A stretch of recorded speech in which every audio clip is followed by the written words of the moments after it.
फक्त आपले आशीर्वाद द्या आणि सपोर्ट करा. आणि आम्ही हे टाईम काम करायला आलं आहे.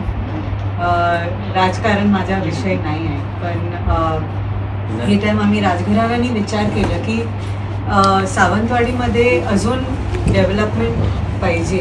आपल्या मनमध्ये तर आम्हाला विचारलं. माझा एक प्रश्न असा, वाडीमध्ये हॉस्पिटल नाही का, कसं किती वर्ष दीपकबाई करताय, तर त्याच्याबद्दल काहीतरी सांगा. आम्हाला आरोग्य वाढायचं आहे. पहिली गोष्टी हे आहे की सावंतवाडीमध्ये मोठे डॉक्टर्स नाही येते, तर मोठे डॉक्टर्सना कसं सावंतवाडीमध्ये येऊन त्यांना इकडे ते आपण कसं सावंतवाडी शहरमध्ये कुठेतरी करू शकते, ते पण आम्ही नक्की ते प्रयत्न करून घेऊया. आणि कुठं कसे आता डॉक्टर झालेले पण ते डॉक्टर इथं राहायला पाहिजे त्या पद्धतीने आपल्याला बघायला पाहिजे. मला वाटतं 60 डॉक्टर आलेले.